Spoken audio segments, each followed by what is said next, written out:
বাবু আপনি খান গরুর মুখ আর আমরা খাই গরুর দুধ।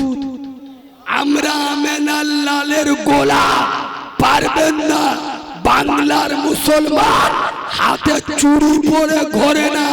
আর আপনি বলছেন 26-এ মমতা হেরে গেলি মোল্লাদের চান্দোলা করব। কেন মোল্লারা কি মমতার ভরসায় বেঁচে আছে? কথা বলে না, যারা মমতার ভরসায় বেঁচে আছে এরা মুনাফিকের বাচ্চা। আরে 11-র আগে মমতা ছিল না, তা মোল্লারা বেঁচে ছিল না। কথা বলে না। আর মমতা কি সারা জীবন বেঁচে থাকবে? যার জন্ম হয়েছে তার মৃত্যু হবে। এখন থেকে লোক অভিষেক করতে। আর হ্যাঁ না না, তাহলে যার উত্থান আছে তার পতন আছে। একদিন তিনি দুনিয়া ছেড়ে যাবে। তা উনি যদি মরে যায় তাহলে কি বাংলায় মুসলমান থাকবে না? কথা বলে না। শুভেন্দু বাবু, আমাদের ইতিহাস কারবালার ইতিহাস তাকিয়ে দেখো। একটা ইরান 86 বছরের একজন বৃদ্ধা বয়স্ক পুরুষ আয়াতুল্লাহ আলী খামেনি, যিনি ইমামে হুসাইনের 38তম বংশধর, একটা আয়াতুল্লাহ আলী খামেনি রুখে দাঁড়িয়েছে আমেরিকার মতো সুপার পাওয়ার বাপ করে আত্মসমর্পণ করেছে। ঠিক বললুম না ভুল বললুম? সুতরাং আমাদের সাথে লাগতে আসবেন না, আমরা আমেনার লালের গোলাম।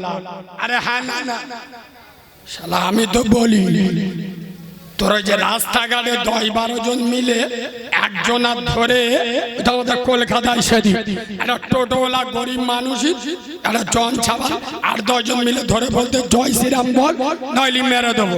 তোরা তো হিজড়ের বাচ্চারে, তোরা বলে আয় খড়িবেড়ের বাজারে তোরা 12 জন থাকবি, সারা আমরা 2 জন থাকবি। এ হ্যাঁ না না, ধল্লি ধুলো করে দেবো খোদার কসম। এই আপনাদের এখানে পাশে বাড়ি অর্জুন সিং কদিন আগে বলেছিল যে বিহার, উড়িষ্যা আর উত্তরপ্রদেশ থেকে লোক ঢুকিয়ে মুর্শিদাবাদের মোল্লাদের ঠান্ডা করে দেবো। আমি চিনার পার্কে জলসায় এসে বলেছিলাম, মিস্টার অর্জুন বাবু, আপনি বাইরেতে লোক ঢুকিয়ে মোল্লাদের ঠান্ডা করবেন, তার মানে আপনি ছোটটা। আরে হ্যাঁ না, আরে বাইরেতে লোক আনে কখন? যখন নিজে কথা বলে না। তাহলে আমাদের সাথে লড়ার ক্ষমতা তোর নেই, তুই হিজড়ে। হ্যাঁ না, তুই গোবর খাওয়া মাল, গরুর দুধ খাওয়া মাল, তোর সাথে আমাদের সাথে লড়ার ক্ষমতা নেই বলে তুই বাইরেতে লোক আনবি। শোনালাম অর্জুন বাবু, কারবালার ময়দানে আমাদের আকাবির ইমামে হুসাইন 22,000 সৈন্য দেখে ইমামে হুসাইন আত্মসমর্পণ করে নাই। আমরা সে ইমামে হুসাইনের আদর্শে আদর্শিত। কোনদিন মুসলমানের বাচ্চা মরে যাবে, অন্যায়ের কাছে মাথা নত করবে না। মুদিয়ান মুসলমান সেই আল্লাহকে ভালোবেসে এমন একটা আওয়াজ দেবেন, বিজেপির নতুন রাজ্য সভাপতি হয় কে? বিজেপি রাজ্য সভাপতি হয়েছে শ্রমিক ভট্টাচার্য। এমন তকবীর দেন ও চোখ বুলু হয়ে যায়। ও যেন মনে মনে করে বাংলার মুসলমানের ছানেরা বাঘের বাচ্চা ঘুমিয়ে আছে, ধল্লি ধুলো করতে দেবে। আর দিলীপ বাবু অন্য অত ভাববেন না। ও বাবা, একটা খুশির কথা বলবো, দিলুদা বে করে 62 বছর বয়সে দিলুদার ইঞ্জিন গরম হয়ে গেছে। শালা কদিন আগে মোল্লাদের দেখলি ধরে দেবো, মেরে নেবো, কেটে দেবো, ই করবো। এখন মাল ফুল ঠান্ডা। কিছুদিনের মধ্যে শুনবেন বিজেপির কুয়াল ছেড়ে, মানে গোবর আর সহ্য হচ্ছে না, বমি হচ্ছে, তৃণমূলের কুয়ালে যে কোনো দিন ঢুকে যাবে। ঠিক বলছি না ভুল বলছি?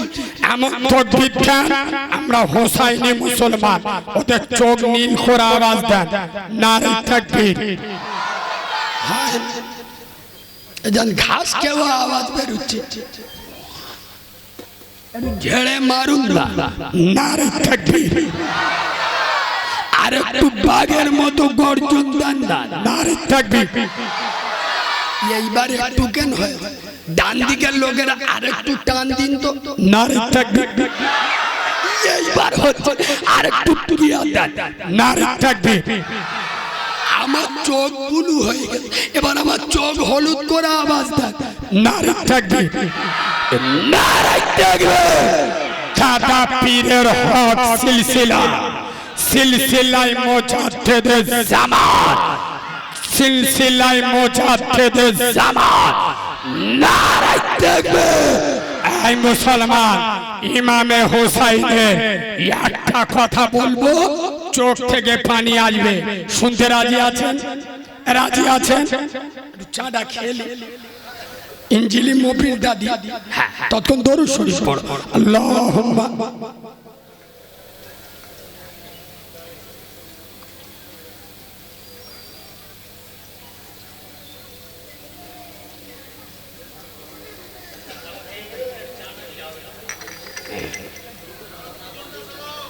এই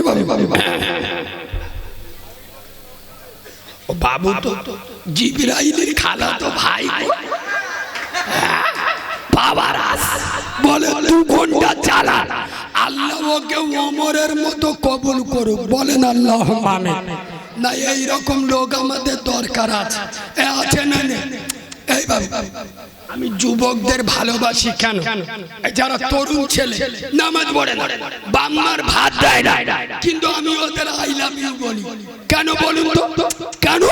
এই বাবু, ওদের কোনো দোষ নেই, ও যে বাম্মার ভাত দেয় না ওর কোনো দোষ নেই, ও তো ছোটবেলাতে দেখে এসে ওর বাপ তার বাপের ভাত দেয় না, কথা বুঝতে পারে, তাই এর দোষ কোথায় দেখবে?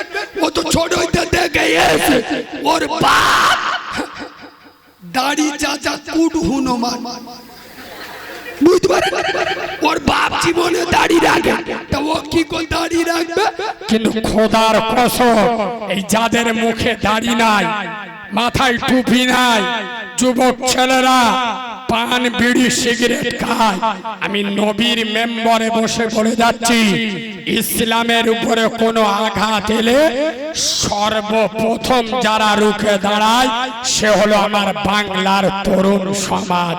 নারে তাকবীর, নারে তাকবীর। আল্লাহ যুবকদের এই জজবাকে কবুল করুন, বলেন আল্লাহুম্মা আমিন। এইরকম যুবকদের আমাদের দরকার আছে না নাই? এই যুবকরা মনে রাখবে, তোমরা যদি দাঁড়িয়ে যাও, খোদার কসম সমাজ থেকে অন্যায় উঠে যাবে, অত্যাচার উঠে যাবে, জেনা ব্যভিচারী সরে যাবে। মনে রেখো, বাংলাদেশের ফেরাউনের খালাতো বোন শেখ হাসিনা 15 বছর বাংলাদেশের আলেম সমাজের উপরে অত্যাচারের স্টিম রোলার চালিয়েছিল। সেই হাসিনা ফেরাউন নমরুদের খালাতো বোনকে রান্না করা ভাত খেতে দেয়নি। সে দেশে বড় বড় রাজনীতি দলেরা নয়, সামান্য কিছু যুবক ছেলে এক জায়গায় হয়েছে, হাসিনা রান্না করা ভাত খেতে পায়নি, শ্বশুর বাড়ি ভারতে পেলিয়েছে। এই হানানা যন্ত্রটা এখন কোথায় আছে বলো দিন? কোথায়? দিল্লি। মানে কি? শেখ হাসিনা স্বামিনী আর আমাদের এই মালটার বউ। দুজন আই লাভ ইউ খেলতেছে। এই যুবক ছেলেরা খোদার কসম পায়ে ধরে বলে যাচ্ছি, যুবকরা দাঁড়িয়ে যাও। আজ ইসলামে তোমাদের প্রয়োজন, আজ কোরআনে তোমাদের প্রয়োজন। খোদার কসম তোরা ভোটের সময় হারাম নেতাদের জেতানোর জন্য পেটো বোমার আঘাতে তোদের ছেলেকে এতিম বানাস, বিবিকে বেয়া বানাস, কোন মুখে আমার রাসূলের সামনে দাঁড়াবে, আল্লাহর কাছে জবাব দেবে। এই যুবক ছেলেরা, হারামখোর নেতাদের পাল্লা থেকে সরে যা, আল্লাহর দল কর, মসজিদ মুখ হ, আলেমদের ভালোবাস। খোদার কসম পায়ে ধরে বলে যাচ্ছি, কোন হারামখোর চিটিংবাজের পিছনে ঘুরতে হবে না। আল্লাহ তোর পিছনে মানুষকে ঘোরাবে, যে নামাজের পিছনে ছুটবে আল্লাহর রেজেক তার পিছনে ছুটবে। সুবহানাল্লাহ বলো। ইয়েস, মসজিদে যাও, তবে এখানে একটা কড়া অ্যান্টিবায়োটিক দেবো। সবাই বলুন দেবো। সরের গোশত মোল্লারা খায়, খায় কেন? সরের গোশত খাওয়া, আরে জোরে বলুন, এদের একটু লজ্জা শরম লাগে না? নীলজ্জ বেহায়াগুলো কিরাম বলতে দেয় সরের গোশত খাওয়া হারাম। সরের গোশত খায় না কেন? হারাম বলে। নামাজ ছেড়ে দেওয়া কি? কি আছে, কিছু বলবে? সরের গোশত খাওয়া হারাম, হারাম বলে খায় না, এটাই আপনাদের যুক্তি তো? আরে এটাই আপনাদের যুক্তি তো? সরের গোশত হারাম বলে খায় না। আইতিস চালেন, মায়ের বৈধ সন্তান যদি এখানে থাকো, সামনে দাঁড়িয়ে কথা বলবে, চলে যাবো পিছনে মুনাফিকের বাচ্চার মতো লাভাবে না।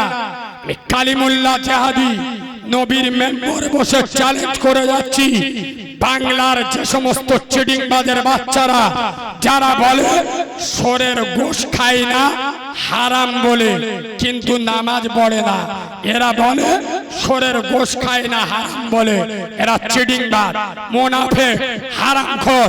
প্রমাণ না করতে পারলে নবীর মেম্বরে উঠব না। শুনে রাখ, সরের গোশত খায় না হারাম বলে নামাজ ছেড়ে দেওয়া কি?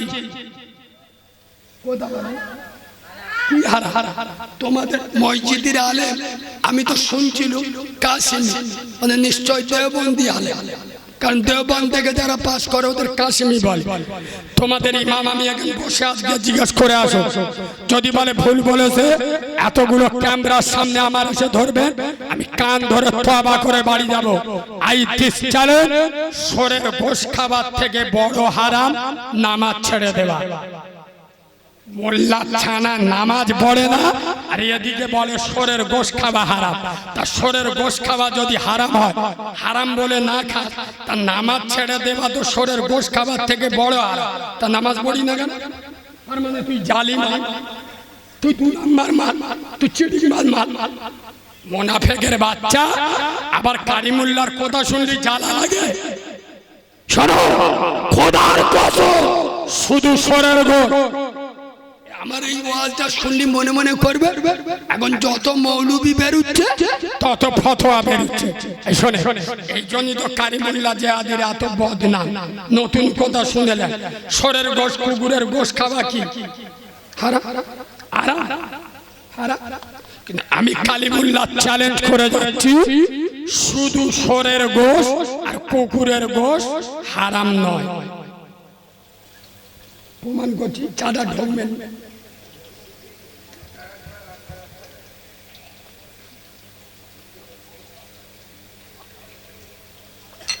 শুধু সরের গোশত আর কুকুরের গোশত হারাম নয়।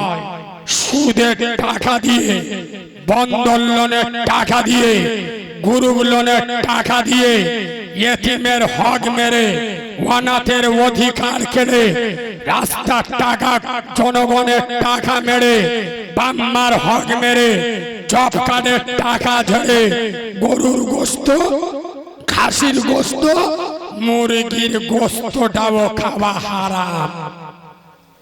আমার ওয়াজ বুঝতে পেরেছেন না? আর একবার বলবো, শুধু সুদ আর কুকুরের গোশত খাওয়া হারাম নয়।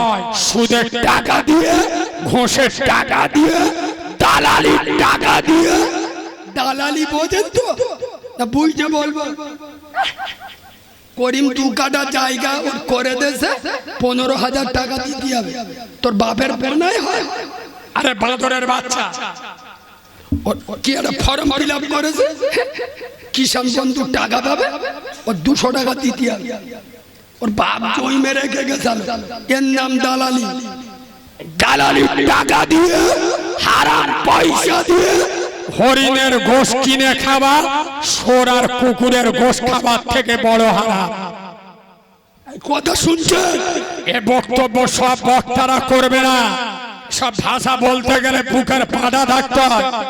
খুব পরের বারে খাবার দিবি না, কালিমুল্লাহ জেহাদির মুখ আটকানো যাবে না।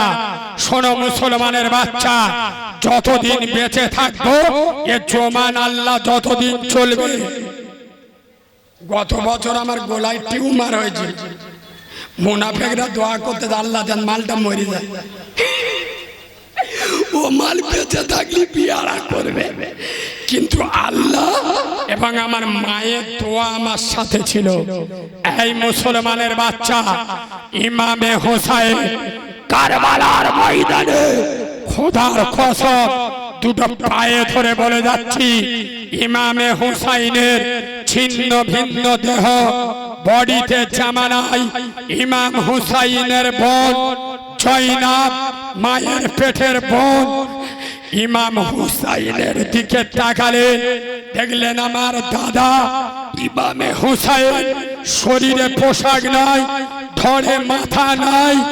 হযরতে জয়নাব যে আম্মাজান ফাতেমার কলিজার টুকরা, এই জয়নাব চোখ দিয়ে টস টস করে পানি ঝরছে আর মদিনার দিকে মুখ করে নানা নবী মুস্তাফাকে ডেকে বলছে, হে নানা, হে নানা, নবী মুস্তাফা তাকিয়ে দেখ, তোর হুসাইন, যে হুসাইন তোর কোলে খেলা করেছে, যার বিছানা নবুয়তের কোল। ও নানা, আজ তোর হোসাইনকে দেখলে তুমি সহ্য করতে পারবে না নানা। নানা, তোমার হুসাইন ধর আছে, মাথা নাই। ও নানা, তোমার হোসাইনের শরীর আছে কিন্তু কাটা মাথা নাই। হে নানা, তাকিয়ে দেখ তোর হোসাইন কি অবস্থায় পড়ে আছে। খোদার কসম, এই ইমামে হোসাইনের মাথা ছাড়া দেহ, কাপড়বিহীন দেহ বাংলার মুসলমানদের যেন ইশারা করে বলতে চায়, হে বাংলার তরুণ সমাজ, আমার নানা নবী মুস্তাফা, আমার মুস্তাফা জানের আমার সারাটা জীবন অন্যায়ের বিরুদ্ধে, জুলুমের বিরুদ্ধে, বেনামাজিদের বিরুদ্ধে, সুদখোরদের বিরুদ্ধে, হারামখোরদের বিরুদ্ধে দল দেখে নাই, পার্টি দেখে নাই, নেতা দেখে নাই। আমার নানা নবী মুস্তাফা সকল সময় প্রতিবাদ করেছে। আমি তার নাতি ইমামে হুসাইন হকের জন্য, সত্যের জন্য, ইনসাফের জন্য আমার মাথা কেটে দিলাম। আমি তোদের বলে যাচ্ছি, তোরাও জীবনে দুটো কাজ করবি না। এক, তোদের জীবন চলে যাবে, নামাজ ছাড়বি না। আর দুই, তোরা অন্যায়ের কাছে মাথা নত করবি না। আচ্ছা, নামাজ এখানে অনেক মানুষ আছে বলতে পারে, আমি দাঁড়িয়ে নামাজ পড়লি শরীর কাঁপে, কি করব? দাঁড়িয়ে নামাজ পড়তে পারি। আল্লাহ বলে এক কাজ কর, তোর যদি দাঁড়িয়ে শরীর কাঁপে তা তুই মালটা বসে পড়, কি করবি? কিন্তু নামাজ কথা বলে না, নামাজ পড় যদি বলে না আল্লাহ বসে নামাজ পড়বো কি করে? পোঁদের মালা ভেঙে গেছে, হারাম খেয়ে পোঁদের মালা আননি। আল্লাহ বলে এক কাজ কর, যদি বসে নামাজ পড়লি তোর পোঁদের মালা ভেঙে যায়, তা তোর পোঁদের মালা ভাঙতে হবে। এক কাজ কর, শুয়ে পড়, কিন্তু নামাজ কথা বলে না, নামাজ পড়। হ্যাঁ, যদি বলে শুয়ে শুয়ে যদি নামাজ পড়ি, সে তো নিয়ত বাদ দিয়ে হবে, আল্লাহু আকবার বলে হাত বাদ দিয়ে, হাত দুটো ওঠে না। আর কেন? ভাই বোনের হক মেরে খেয়ে এরা মাল আছে না, কথা বলে না, ভাই বোনের হক মেরে খেয়েছি, পরে ছেড়ে খেয়েছি রোডের পাশে 4 শতক জায়গা কিনে 6 শতকের ওপর বিল্ডিং করি। আমার সামনে কথা বলার শক্তি আছে, আমার পাওয়ার আলাদা। হ্যাঁ, না না, পার্টির পাওয়ার রাজনীতির গরম বেশি দিন চলে না। কবরে ঘুরে আসবেন মাঝে মাঝে, তোর মতো কত দাদা শালা ঠ্যাং ফেড়কে শুয়ে হয়ে। ঠিক বলছি না ভুল বলছি? কথা বলে না। আল্লাহ বলে এক কাজ কর, যদি তোর হাতে বজ্রাঘাত পড়ে, যদি তুই শুয়ে নামাজ না পড়তে পারিস, তা কাজ কর, তুই ইশারায় পড়, কিন্তু নামাজ হার হালতে নামাজ জোরে বলো মাফ নাই। খোদার কসম, নামাজি কোনদিন বেঈমান হতে পারে না, আর বেঈমান কোনদিন নামাজি হতে। নবী বলে যাচ্ছেন আসসালাতু মান তারাকা সালাতা ফাকাদ হাদামাত-দ্বীন। নবী বলে যাচ্ছেন আফজালু ইবাদাতি ইবাদাতিস সালাত। দুনিয়ায় যত ইবাদত আছে শ্রেষ্ঠ ইবাদতের নাম হলো নামাজ। যার নামাজ নাই তার ঈমান নাই। যার নামাজ নাই, এই দেশ চলে তৃণমূল করছো, সিপিএম করছো, কংগ্রেস করছো, আইএসএফ করছো, তবলিগ করো, ফুরফুরা করো, পিরলি করো, আল হাদিস করো, জামাত ইসলামী করো, গাছে উঠে আজান দাও। এই দেশ চলে যার ভিতরে নামাজ নাই, ওর ঈমান নাই। সে বেটা ছেলে হোক, মেয়ে ছেলে হোক, যুবক হোক, বুড়ো হোক, যুবতী হোক, বুড়ি হোক, লম্বা হোক, নাটা হোক, মাল কেলে হোক, ফিট পরিষ্কার হোক, যার নামাজ নাই তার ঈমান জোরে বলুন নাই। বেনামাজির কোন আমল আল্লাহর দরবারে কবুল হবে। জোরে বলুন আমরা সকলে নামাজ পড়বো ইনশাআল্লাহ। জোরে বলুন নামাজ পড়বো। মালগুলো চুপ তো, আজকে বলবে তো নামাজ পড়বো। এরম নিচে কথা শয়তানও বলে না। বললুন না আমার ভাষা সহ্য হবে? তোমাদের মসজিদের ইমাম তোমাদের মসজিদে কত বছর আছে? এ বাবু, তোমাদের ইমাম সাহেব তোমাদের মসজিদে কত বছর আছে? আর আনুমানিক করে বলো। নতুন এসছে? কতদিন হচ্ছে নতুন? এক বছর ধরে? আচ্ছা, যে আলে 1 বছর ইমামতি করছে, মানে 52টা জুমা, মাসে 4টে জুমা, 3 5 15, মানে মাসে 150 ওয়াক্তের নামাজ। মাসে কত ওয়াক্ত? 150 ওয়াক্তের নামাজ, 24 ঘন্টা ডিউটি সারা বছর। তাহলে ওর মতো যোগ্য আলেম 12 মাসে 365 দিন ধরে 24 ঘন্টা ডিউটি দে। তোদের যদি 5 ওয়াক্ত নামাজি না করতে পারে, শালা আমি তো 2 ঘন্টা জন খাটা মৌলবি রে। কথা বুঝতে পেরেছেন? ওর মতো আলেম যদি 1 বছরে তোদের সোজা করতে না পারে, তা আমি 2 ঘন্টার জন্য এসে তোদের নামাজি করে দিয়ে যাবো, এটা লকেট চ্যাটার্জিও বিশ্বাস করবে। ওই জন্য খোদার কসম, নিজেরা সারুন। আপনি যতক্ষণ না পরিবর্তন হবেন, কারোর বাপের ক্ষমতা নয় আপনাকে পরিবর্তন করবে। হেদায়েতের মালিক কোন আলেম পিসা পীরজাদা নয়। আর হেদায়েত যদি আমাদের হাতে থাকতো, তাহলে রাসূলুল্লাহ সর্বপ্রথম চাচা আবু তালেবকে কলমা পড়িয়ে কবর দিত। জন্য হেদায়েতের মালিককে জোর বলো। তবে হেদায়েতের জায়গা আসতে হবে, ঘরে বসে থেকে আল্লাহ হেদায়েত করবে। মসজিদে যাও, নামাজ পড়। আমার যদি সবার সাথে মিল হয় না তো, আমি বলি না, চুরি কর, নামাজ পড়। হারাম খাও, নামাজ পড়। সুদ খাও, নামাজ পড়। খোদার কসম, কোরআন বলছে ইন্না সলাতা তানহা, ইন্না মানে নিশ্চয়, সলাত মানে নামাজ, তানহা মানে তোমাকে আনিল ফাহশাই ওয়াল মুনকার, খারাপ কাজ থেকে দূরে রাখবে। আগে ভালো কাজে জোড়ো, তারপরে খারাপ কাজ থেকে বাঁচবে। আরে বোঝাতে পারছি না, পারছি না। খোদার কসম এই মুহররম আমাদের চোখে আঙ্গুল দিয়ে যে জিনিসটা শিখিয়ে গেছে, দুটো জিনিস, এক অন্যায়ের প্রতিবাদ, দুই নামাজ।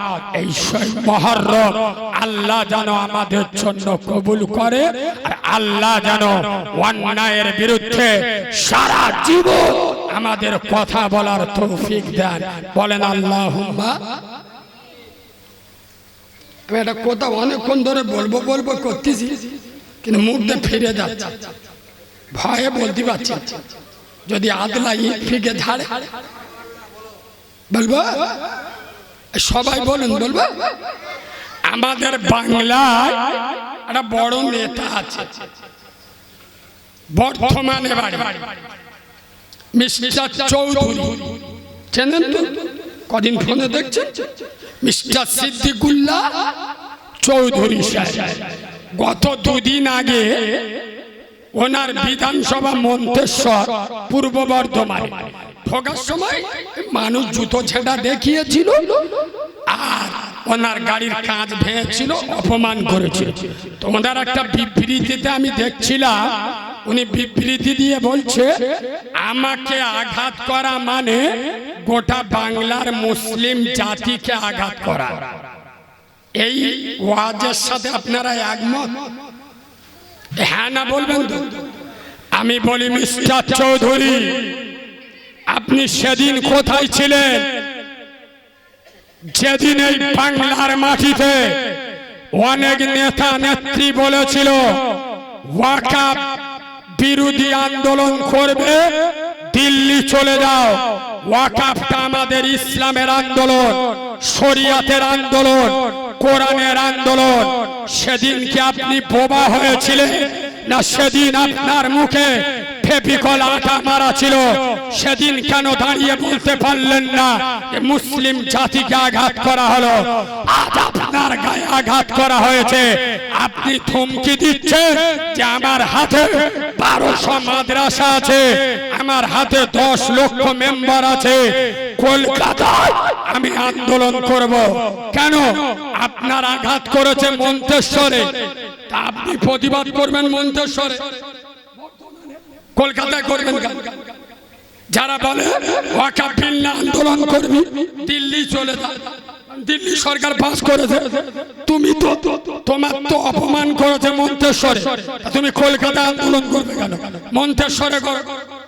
এই ভাষা বলার মতো কোন দল, কোন মায়ের লাল, কোন বক্তা মৌলভী সাহেব একজনের ক্ষমতা নাই। কেন? দাওয়াতের ভয়ে মানুষ রেগে যাবে, আর হক কথাটা বলতে পারবেন না, মুসলমান সাবধান হয়ে যাবেন। মনে রাখবেন, ওনার উপরে যে আক্রমণ হয়েছে এটা জাতির উপর আক্রমণ নয়, দলগত ব্যাপার, পার্টির ব্যাপার, পার্টির ছেলেরা বুঝবে। ওনার উপরে যারা আক্রমণ করেছে তারা প্রত্যেকে মুসলমান। এই ঠিক ঠিক, খোদুনি যার বিরুদ্ধে অভিযোগ করেছে সেও মুসলমান। মুসলমান জাতির উপরে আপনার ক্ষতি করে কি? সে তো ওনার বিরুদ্ধে অভিযোগ করছে। আপনার আন্দোলন কোথায় ছিল?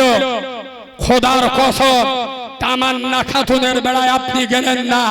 সিদ্দিকুল্লাহ সাহেব, বাংলার মানুষ আপনাকে সম্মান করত, আপনি একজন দিনের আলেম, আপনার পায়ের জুতো আমরা মাথায় রাখতাম। কেন? আলেম যে জাতির হোক, আলেম যে দলের হোক, সে আলেম। আমি ওনার আলেমের উপরে প্রশ্ন তুলছি না, ব্যক্তির উপরে প্রশ্ন তুলছি। আমি জানি আমার এই ওয়াজের পরে অনেক দালাল, অনেক মুনাফিক আমার বিরুদ্ধে কুমন্তব্য করে।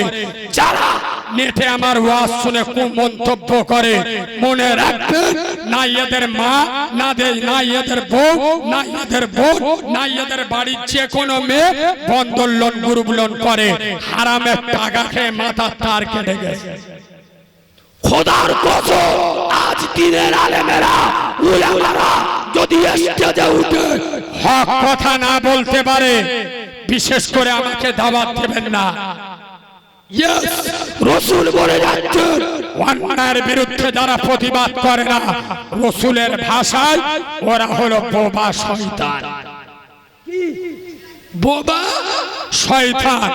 কোরআনের উপরে যখন আক্রমণ হলো, হাওড়ায় একটা টোটো চালকের দাড়ি ধরে জয় শ্রীরাম বলাচ্ছে, তখন বিবৃতি দিলেন না, আমার হাতে 1200 মাদ্রাসা আছে, 10 লক্ষ মেম্বার আছে, যদি এর উপযুক্ত শাস্তি না দেয় আমি কলিকাতায় মিটিং ডাকবো।